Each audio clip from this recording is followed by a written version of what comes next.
We have here Project 2 for Signals and Systems at Drexel University. And so this circuit here, we just have an audio signal coming in from the computer. And it is going in to the Arduino, which is sampling it on one of the analog pins. And then it is taking that data, recording the rate at which it's sampling to produce our sampling frequency, which we have at about 8.9 kilohertz.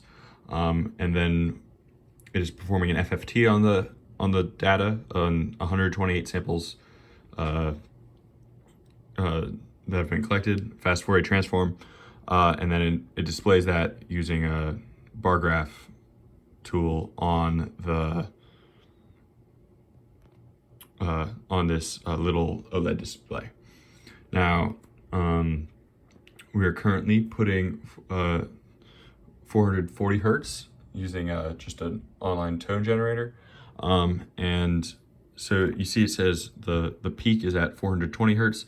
Well, that is because these bins only have so much. The resolution of these bins, as we shift our frequency actually to 420 hertz, we see that the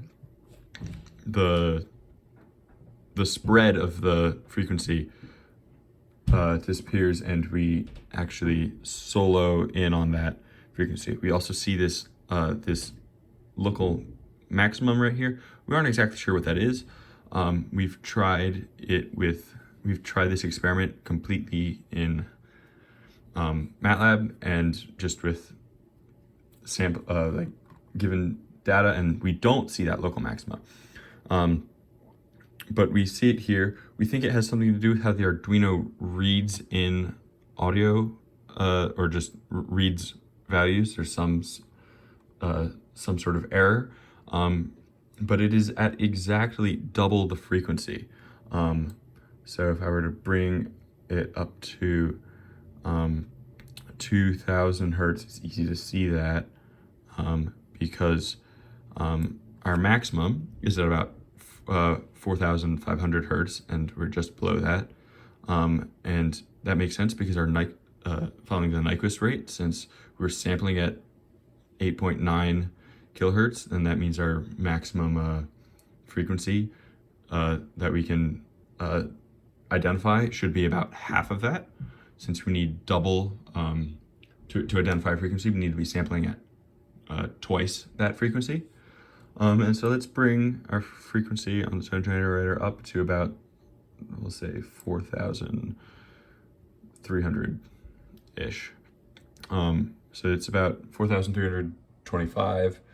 And we see we're at our maximum, which follows the math we've done, the Nyquist rate and the theory we've learned in class.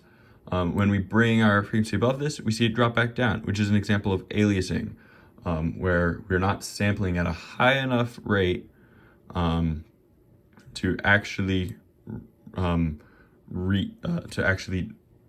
get all of the components of the signal.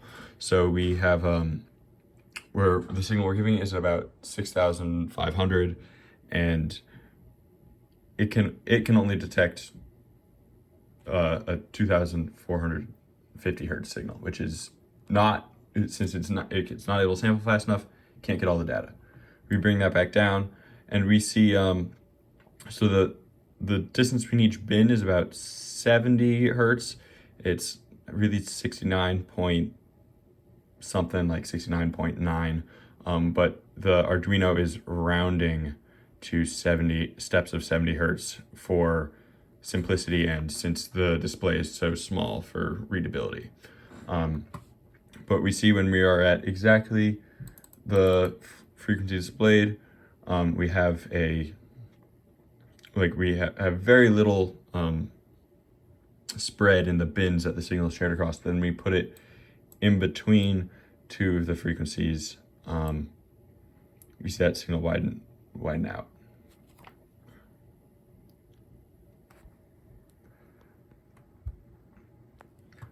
And as we slide the frequency slider across, we see our main peak slide across as well, matching its frequency. And of course this is rounded to the nearest 70 hertz.